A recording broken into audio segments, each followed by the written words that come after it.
নমস্কাৰ বন্ধুসকল, আজি মোৰ চেনেল জুন ষ্টেপলৈ আপোনাক পুনৰবাৰ স্বাগতম জনাইছোঁ। ফ্ৰেণ্ডছ, আজি আমি কথা পাতিম ব্ৰহ্মাণ্ডৰ কথা কিছুমান, ছ'লাৰ ছিষ্টেমৰ কথা কিছুমান, আমাৰ সূৰ্যটো, তৰা এইবিলাকৰ কথা অলপ পাতিম, আমাৰ ইউনিভাৰ্চৰ কথাবিলাক। ফ্ৰেণ্ডছ, আমি এনেকুৱা হয় যে আমাৰ যিটো ছ'লাৰ ছিষ্টেম, তাত সূৰ্যটোৱে হৈছে আল্টিমেট চ'ৰ্চ অফ এনাৰ্জি। আমি যিবিলাক প্লেণ্ট বা যিবিলাক আমাৰ ধান আছে বা যিবিলাক চাউল, ইলেক্ট্ৰিচিটি, সেইবিলাকৰ আল্টিমেট চ'ৰ্চটো হৈছে সেই সূৰ্যটোৱে। যদি সেই সূৰ্যটো নাথাকে আমাৰ পৃথিৱীত এটা লাইফো নহ'ব। লাইফ, ৰেইন, বৰষুণ, বিজুলী একোৱেই নাথাকিব যদি সূৰ্যটো নাথাকে, পানীও নাথাকিব। সেই সূৰ্যটোৰ কাৰণে সকলো বস্তু আমি পাই আছোঁ। সেইটোৱে হৈছে আল্টিমেট চ'ৰ্চ অফ এনাৰ্জি। এতিয়া সেইকাৰণে ছ'লাৰ ছিষ্টেমো আমি ব্যৱহাৰ কৰিব শিকিছে মানুহে। ছ'লাৰ ছিষ্টেম যে মানে বেলিৰ পোহৰখিনি আমি কেনেকৈ কাৰেণ্টৰ উৎপাদনটো অলপ হ্ৰাস কৰি পেলাই মানে বেলি ছ'লাৰ ছিষ্টেমেদি আমি তাৰ এটা ছাবষ্টিটিউট হিচাপে ল'ব পাৰোঁ ছ'লাৰ ছিষ্টেমটো। মানে ছ'লাৰ যিখিনি power, solar energy, solar power, তাৰ ওপৰত বহুতখিনি বস্তু ৰিচাৰ্চ হৈ আছে বা ছ'লাৰ পেনেল আমি বহুৱা দেখিছোঁ। কিন্তু ফ্ৰেণ্ডছসকল জানেনে, যিখিনি কিৰণ আমাৰ পৃথিৱীলৈ আহে বেলিৰ পৰা, সেইখিনি শক্তি সূৰ্যৰ 0.1% শক্তিও নহয়। আপুনি ইমাজিন কৰকচোন, যদি আমি সূৰ্যৰ 100% শক্তি কেনেবাকৈ ল'ব পাৰোঁ, সেইটো এটা কিমান ডাঙৰ বেলেগ ধৰণৰ এটা ব্যতিক্ৰমী কথা হ'ব যে আমাৰ যিটো এনাৰ্জি ক্ৰাইচিছ হৈ আছে আমাৰ পৃথিৱীত, সেই এনাৰ্জি ক্ৰাইচিছটোৱে নাইকিয়া হৈ যাব।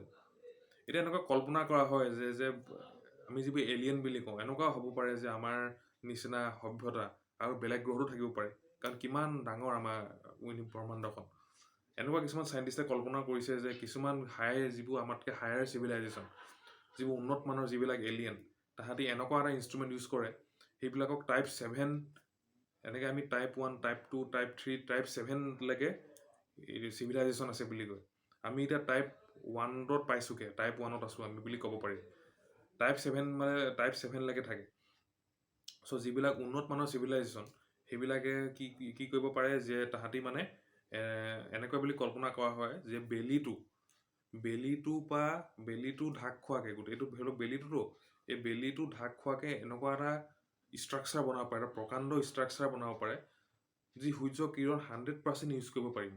কাৰণ বেলিটোতো তাৰ মাজতে থাকিব, সেই ষ্ট্ৰাকচাৰটোৰ মাজত। তো সেইকাৰণে বেলিৰ পৰা যিবিলাক নিউক্লিয়াৰ ফিউচন হৈ যিবিলাক শক্তি ওলায়, সেই সমগ্ৰ শক্তি সেই সভ্যতাটোৱে ইউজ কৰিব পাৰে। তাৰমানে সেইটো এটা কল্পনা কৰা হয় যে তেনেকুৱা হয়তো থাকিব পাৰে কিছুমান তৰামণ্ডল। কিমান ছ'লাৰ ছিষ্টেম আছে আমাৰ ব্ৰহ্মাণ্ডত, অসংখ্য আছে। আৰু আমি যিটো গেলেক্সিত থাকোঁ, এটা বহুত তৰামণ্ডল, বহুত ছ'লাৰ ছিষ্টেম লগ লাগি এটা গেলেক্সি হয়। কোটি কোটি ছ'লাৰ ছিষ্টেম লগ লাগি, কোটি কোটি তৰা লগ লাগি এটা গেলেক্সি হয়। আৰু সেনেকুৱা গেলেক্সিও ঢেৰ থাকে, কোটি কোটি গেলেক্সি আছে। আমাৰ গেলেক্সিটোৰ নাম হৈছে মিল্কি ৱে। ফ্ৰেণ্ডছসকল, আপোনালোকে জানেনে যে আপোনালোকে সকলোৱে জানে যে পৃথিৱীখন সূৰ্যৰ চাৰিওফালে ঘূৰে আৰু চন্দ্ৰটো ঘূৰে পৃথিৱীৰ চাৰিওফালে। কিন্তু সূৰ্যটো কাৰ চাৰিওফালে ঘূৰে? সূৰ্যটো ৰৈ আছে নেকি? নহয়, সূৰ্যটো ৰৈ থকা নাই। সূৰ্যটো ঘূৰে আমাৰ গেলেক্সিৰ চেণ্টাৰত থকা এটা ব্লেক হোলৰ চাৰিওফালে ঘূৰে। বহুত লাখ বছৰ লাগে এক পাক মাৰিবলৈ।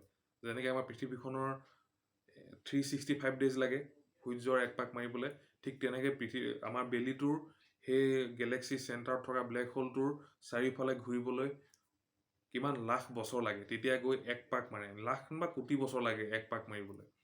চ' সেইটো কথা যে আমাৰ গেলেক্সিটোৰ মাজত এটা ব্লেক হোল আছে।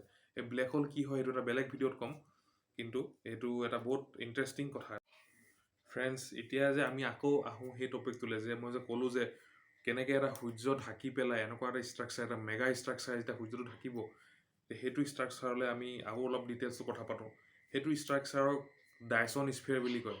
ডাইচন বুলি এটা চাইণ্টিষ্টে, এটা ফিজিক্সৰ চাইণ্টিষ্টে এইটো কথা প্ৰথম থট এক্সপেৰিমেণ্ট এইটো এটা উলিয়াইছিলে যে, আৰু এইটো পচিবল হ'বও পাৰে ইন ফিউচাৰ, যে সূৰ্যটো কেনেকৈ গোটেইটো আমি ঢাকি পেলাই কেনেকৈ এটা ষ্ট্ৰাকচাৰত বন্ধ কৰি তাৰ 100% এনাৰ্জি বা 99% এনাৰ্জি কেনেকৈ ল'ব পাৰোঁ।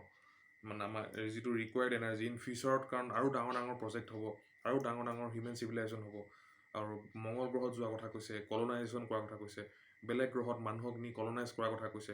এইবিলাক কৰিব হ'লে বহুত এমাউণ্টত এনাৰ্জি লাগিব। আৰু এনাৰ্জি ক'ৰ পৰা পাব? এইটো এনাৰ্জি পোৱাৰ এটাই উপায় আছে, সেইটো হৈছে ডাইচন স্ফিয়াৰ। গোটেই সূৰ্যটো ল'ব পাৰিব, সূৰ্যটোৰ শক্তি তেতিয়া ল'ব পাৰিব। সেনেকুৱা এটা ষ্ট্ৰাকচাৰক ডাইচন স্ফিয়াৰ বুলি কয়। আপোনাৰ ফটোবিলাকত দেখিছে আপুনি, মোৰ ভিডিঅ'ত যিবিলাক ফটো ওলাই আছে, সেইটো হৈছে ডাইচন স্ফিয়াৰ। আপুনি অলপ হ'লেও আইডিয়া লগাব পাৰিছে যে কিমান এটা বিশাল ষ্ট্ৰাকচাৰ হ'ব এইটো, যদি এইটো পচিবল হয়। বাট এতিয়া বৰ্তমান কাৰণে সেইটো পচিবল নহয়। কিন্তু সেইটো ইন ফিউচাৰ যে সেইটো আমি আশা কৰোঁ যে এনেকুৱা কিবা এটা হওক যাতে যে দেখিব পাওঁ। তেন্তে সেয়াই, যদি ভাল লাগিলে ভিডিঅ'টো লাইক কৰিব আৰু ছাবস্ক্ৰাইব নিশ্চয় কৰিব।